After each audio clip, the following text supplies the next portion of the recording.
Graça e paz, abençoados. Prosseguindo aqui neste assunto que é desconstruindo os ensinos de inferno como sepultura. Vamos para a parte 2, desconstruindo os ensinos de inferno como sepultura. Vamos agora para a parte 2, confirmando, não deixando a menor dúvida aos irmãos que nos assistem, de que inferno não é sepultura como nós víamos sendo ensinados, víamos sendo enganados por ensinos equivocados de alguns dos nossos irmãos em graça. Então, o irmão Paulo deseja a cada um de vocês neste dia o melhor dia para você, que as manifestações do reino de Deus estejam sobre a sua vida por meio do Espírito Santo. Em nome de Jesus. Vamos prosseguir. Então, como falávamos na nossa última fala, vamos voltar ali para Mateus capítulo 16. Mateus capítulo 16, para nós prosseguirmos da onde nós paramos a nossa fala. Mateus 16, 17 e 18. Mateus capítulo 16, verso 17 e 18. A fala de Jesus para Pedro. E Jesus respondendo disse-lhe: Bem-aventurado és tu, Simão Barjonas, porque não te revelou a carne e o sangue, mas o meu Pai que está nos céus. Então Jesus está dizendo aqui, torno a dizer, a explicar, que Jesus está dizendo que, para Pedro, que não foi homem que revelou ele, não foi dele mesmo, da carne e o sangue dele, no saber dele, na sabedoria humana, e que nem foi outro homem que explicou, que fez ele saber sobre estas coisas que ele havia pronunciado, mas que o Espírito Santo naquele momento trouxe a revelação vinda dos céus. Este é um fato sobrenatural que ocorre conosco, de vir a revelação e entendimento das palavras que nos estavam ocultas, de coisas de entendimentos bíblicos que nos estavam ocultas. Por exemplo, o irmão Paulo, por mais que eu não tenha dito aqui num vídeo para vocês, não era nem para estar falando isso, mas vou conectar a esta palavra aqui para que você tenha um entendimento. Muitos dos estudos que o irmão Paulo faz aqui, por exemplo, como este mesmo, como a revelação de que o pecado ainda está a nós, Deus tem concedido ao irmão Paulo no seu sono. Quando o irmão Paulo está na madrugada dormindo e o irmão Paulo é despertado, eu creio que pelo Espírito Santo, a mente do irmão Paulo vem, todos os versículos, a mente do irmão Paulo começa a trabalhar a palavra de Deus, eu aqui deitado no meu leito, na minha cama, e então a mente começa a trabalhar acerca das coisas de Deus, a pensar sobre as palavras de Deus, a meditar. Então vem todos os versículos bíblicos, eles vão se alinhando, eles vão se encaixando, o Espírito Santo vai trazendo e vai mostrando ao irmão Paulo, é isso, com isso, e assim acontece com o irmão Paulo. E isso acontece diversas madrugadas. Em vários estudos postado aqui por nós, o canal Luz da Graça, essas revelações têm vinda por meio do Espírito, onde na madrugada eu tenho um diálogo com Deus dentro da palavra, querendo saber algum assunto que é colocado no meu coração, e eu sou despertado na madrugada, no meio da noite, no meu sono, na madrugada, eu sou despertado acerca daquele tema que eu desejei saber. O Espírito, ele vai trazendo testificação bíblica ao meu entendimento, ao meu coração, e vai completando e se alinhando palavra com palavra. Então isto é uma manifestação do Espírito Santo em nós, que nos faz saber as coisas de Deus, que não é carne nem sangue, não é da capacidade humana do irmão Paulo, mas é Deus que traz a nós. Isso aconteceu com Pedro, o Espírito Santo revelando a Pedro. Mas vamos prosseguir no assunto, né, que é o principal. Então ele disse, não foi carne nem sangue, mas meu Pai que está nos céus. No verso 18 ele diz assim, eu também te digo, agora Jesus vai falar, eu agora falo para você, Pedro, tu és Pedro, e sobre esta pedra, essa pedra aqui, pelo catolicismo romano, é confundido, dizendo que Pedro, que ele foi colocado como um homem abençoador da igreja. De certa forma, eles estão corretos, porque Pedro aqui, ele é separado agora pela própria ordenação de Cristo, como aquele que vai ser o cabeça no meio do evangelho.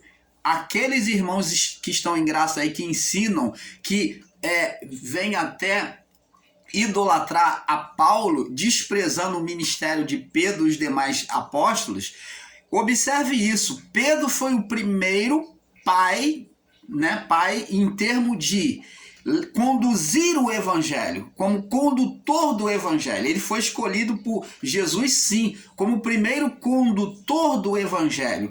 Por isso que é dito que Jesus disse que daria as chaves. A chave significa autoridade. Como o governador, o prefeito da cidade recebe a chave da cidade. Até hoje, nas posses de prefeito, ele recebe a chave da cidade, significando que ele está recebendo a autoridade do governador. Então, abençoados, a chave significa poder, autoridade. Então, Jesus concedeu de fato autoridade, sim, a Pedro, para levar, para conduzir o evangelho, os apóstolos. Então, ele foi o primeiro a receber essa condução sobre a lei, a legalidade de pregar a lei aos judeus. Então, Pedro foi endereçado aos judeus. Essa autoridade foi concedida primeiro a Pedro. Então, nós temos que ensinar com verdade. Não adianta querer dar brilho ao nome de Paulo, idolatrando a Paulo e desfazer de Pedro, porque temos que pregar a palavra como ela é, com coerência, com verdade. E o canal Luz da Graça não vai abrir mão disso. Vamos colocar a palavra no seu lugar devido, com verdade. Não vamos dar brilho ao nome de Paulo. Paulo, idolatrando a Paulo, a revelação da graça. É Paulo, não. Mas vamos falar e ensinar com verdade. Então, a Pedro foi concedida a autoridade para pregar aos judeus. Essa autoridade foi concedida a Pedro, primeiramente, que ainda estava inseguro. Nós vamos ver que lá no livro de Atos dos Apóstolos, ele só recebe segurança quando ele é revestido. Aí, os apóstolos todos, quando são revestidos do poder do Espírito Santo, é que então eles recebem a ousadia. E sobre as lembranças da palavra de Cristo, agora, o Espírito fazendo lembrar todas as coisas, e sobre a testificação da ressurreição, então Pedro levanta com ousadia, agora sem medo, sem covardia, os apóstolos também, então para anunciar o evangelho, pronto para entregar a sua própria vida por amor do evangelho. Então Jesus disse para Pedro, vamos prosseguir.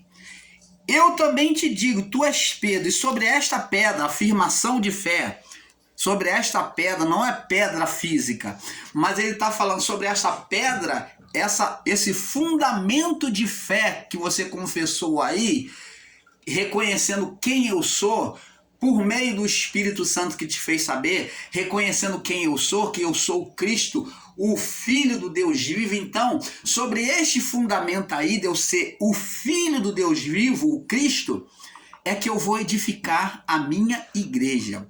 A minha igreja vai reconhecer quem eu sou, que eu sou o Cristo, aquele que foi ungido, separado para o propósito divino, como filho do Deus vivo. Aí ele disse, eu edificarei a minha igreja. Igreja significa eclésia, ou ajuntamento de pessoas. Eclésia, qualquer reunião é chamado de eclésia, reunião de pessoas. Eclésia, reunião de pessoas, ajuntamento de pessoas. Então, agora Jesus está mostrando que, por meio de Pedro, sobre aquela confissão, que a igreja, os congregados, todos falariam uma mesma linguagem. haveria uma eclésia, uma reunião, um grupo de pessoas sobre a confissão de quem é Cristo, como Pedro. Eles iriam confessar como Pedro, sobre uma eclésia, sobre um grupo, uma união de pessoas, fazendo uma mesma confissão. Isso é que diz o nome igreja, eclésia. Eclésia pode se dar um grupo político, pode se dar um grupo empresarial. Toda reunião, todo grupo é uma eclésia. Mas essa eclésia aqui era de Cristo, era sobre a confissão de quem era Cristo, reconhecendo Cristo na sua grandeza e autoridade. Então, ele diz, sobre esta pedra, essa confissão, sobre esta fé, eu vou edificar, fundamentar a minha igreja. E as portas do inferno, essa igreja aqui, não são pessoas, tá? A reunião é de pessoas, mas essa igreja é espiritual, primeiramente espiritual. Agora é a união de pessoas congregando no mesmo espírito, na mesma confissão, na mesma fé. Então, e ele disse, as portas do inferno não prevalecerão contra ela. Então, Jesus está dizendo que as portas do inferno não prevaleceriam contra a igreja dele. A igreja dele. Preste atenção. Aos nossos irmãos ensinadores em graça que estão por aí, se sentindo donos da verdade, eu vou falar assim, eu falo com ousadia, por quê?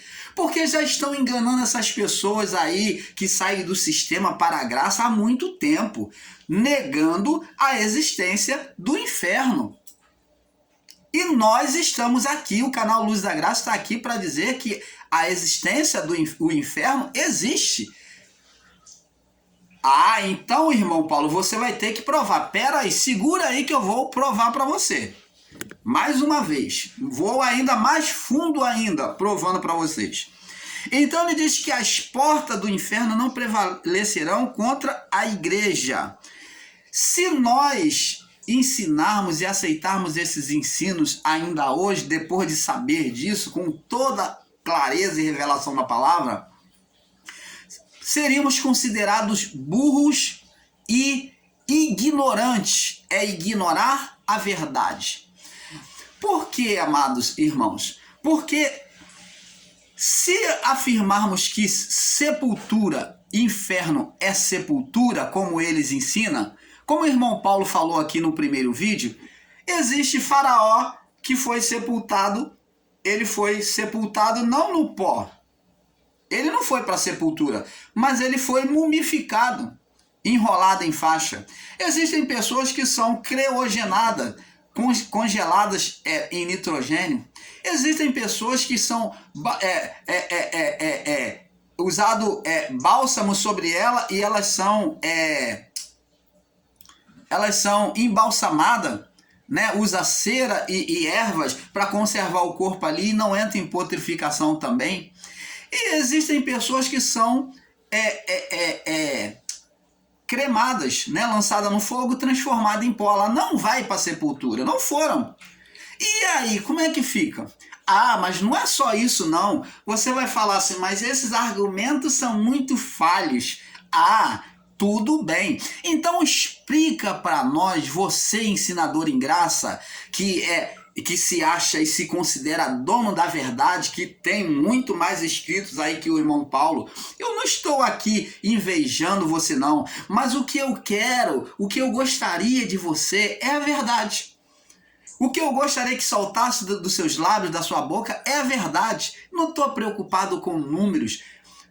Estaria muito feliz se você tivesse muito mais inscritos que eu, muito mais, bilhões e bilhões, e eu estivesse com 10 inscritos, mas que você estivesse ensinando com verdade. Explica para nós, você ensinador em graça que está aí todo posudo, apoiado no seu saber, né? Você está aí todo soberbo, se considerando o dono da verdade. Explica para nós que portas de inferno são essas. Nós aqui, o canal Luz da Graça, já explicamos, são duas. Por isso que está no plural, portas. No plural, não está porta não, está portas. Então preste atenção, abençoados. Está portas do inferno. Por que porta? Porque são duas. Segura que nós vamos mostrar para você. Agora Jesus está falando que a igreja não ia morrer.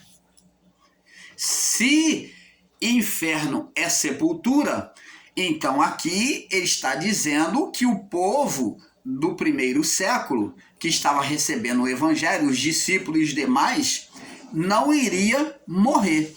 Ele disse que as portas do inferno não vai prevalecer contra ela, porque você ensina que inferno é sepultura. Então aqui Jesus está dizendo que a igreja não iria, aquele povo do primeiro século que abraçaram a fé nele, no evangelho que ele vinha pregando de João Batista, que não iria morrer. E eu pergunto a você, ensinador em graça, meu irmão, minha irmã, vocês que são os sabidões, vocês que dizem que são melhores do que os teólogos, né, que já se acham mais fluentes do que os teólogos, é isso que eu ouço aí na internet. Os discípulos, os apóstolos, morreram ou não morreram? Estaria Jesus mentindo? Seria Jesus um mentiroso porque eles foram para a sepultura? Mas Jesus não falou aqui que as portas do inferno, que você diz que inferno é sepultura, que é morte sobre o pó, sobre o chão?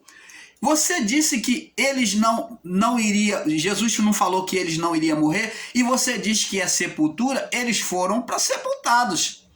Eles morreram. E aí, como é que fica o seu ensino de inferno como sepultura?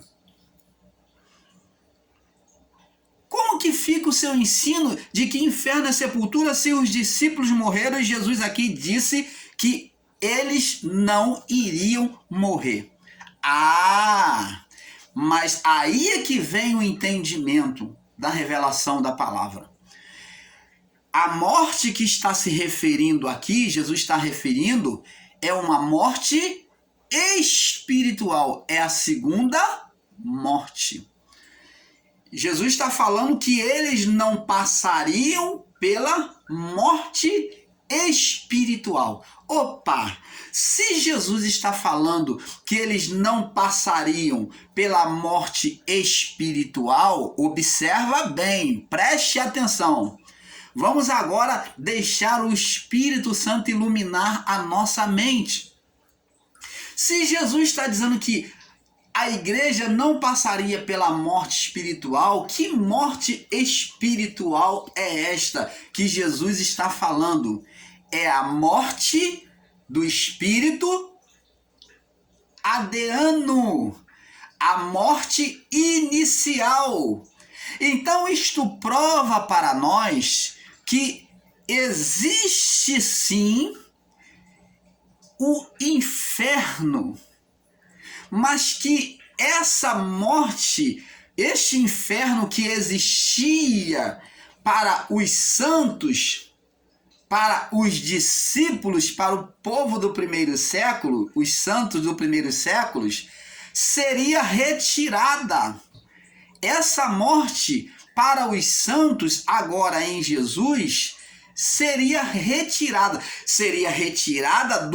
somente dos santos. Então, prova para nós que uma dessas portas de inferno não seria aberta para os santos, mas que só uma porta permaneceria aberta, que é a porta dos ímpios, mas que a porta do inferno dos santos não prevaleceria, não estaria mais aberta para receber, não teria mais recepção dos santos em Cristo.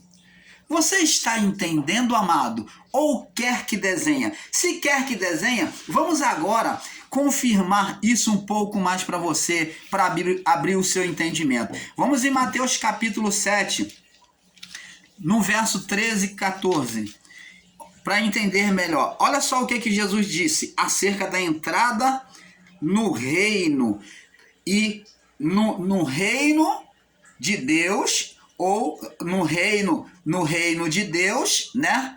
No inferno espiritual dos santos ou no inferno espiritual dos ímpios. Então vamos ver aqui, ou a cadeia ou a prisão dos ímpios ou a prisão dos santos. Mateus 7, 13 e 14. Vamos ler aqui. Olha o que Jesus disse. Entrai pela porta estreita, porque larga é a porta e espaçoso o caminho que conduz à perdição. Ou a perdição. Que perdição é essa? Ele está falando do inferno. Perdição. Fala do juízo, está ligado a juízo, que não tem mais saída. Está perdido, condenado, a condenação, perdição. E diz, porque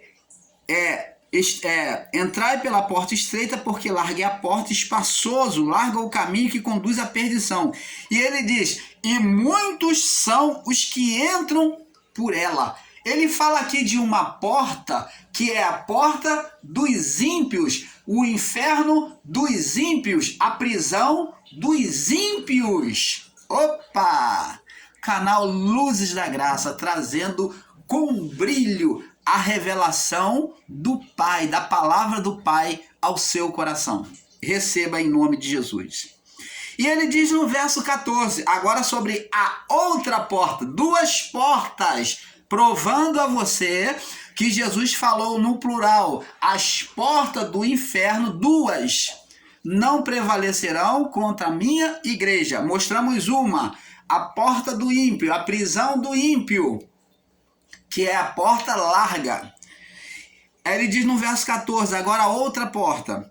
Porque estreita é a porta. Existia agora uma outra porta, uma outra prisão, uma outra entrada no inferno. Porque estreita é a porta e apertado o caminho que leva à vida. Opa! Era agora uma prisão, era uma passagem que não ia direto para a vida, mas que iria levar à vida. Era uma prisão que a partir dali, iria levar uma vida.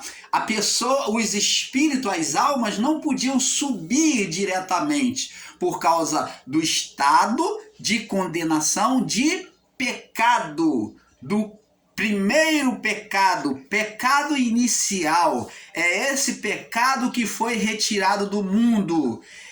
Diz assim, João falou, eis o Cordeiro de Deus que tira o pecado do mundo. O pecado que foi retirado da criação não foi pecado pessoal da carne. Por isso que nós ensinamos no vídeo abaixo que o pecado não foi retirado de nós, porque o pecado na carne, o pecado pessoal continua. Ele não foi retirado.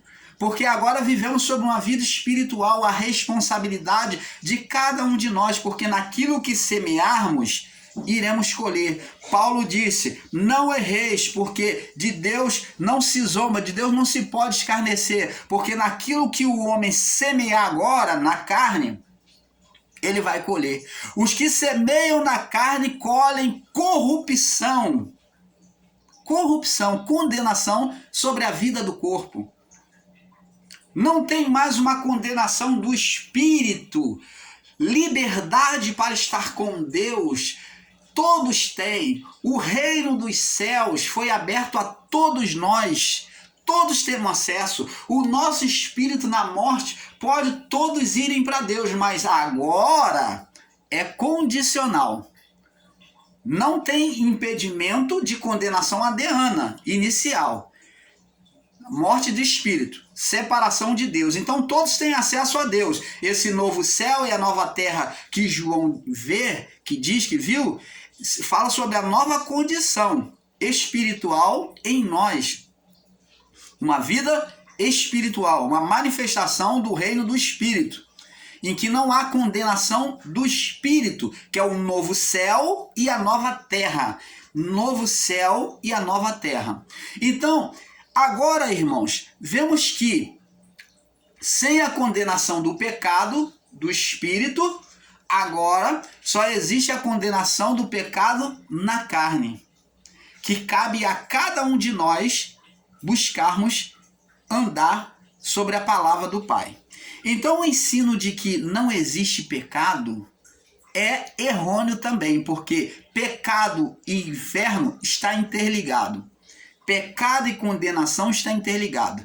E a condenação foi tirada de nós, apesar de terem muitos irmãos em graça ensinando equivocadamente aí, dizendo que não existe mais pecado, levando você a viver uma vida relapsa, não orando, não buscando a Deus, não agradecendo ao Pai com louvor, não congregando. É isso que estão levando você a fazer.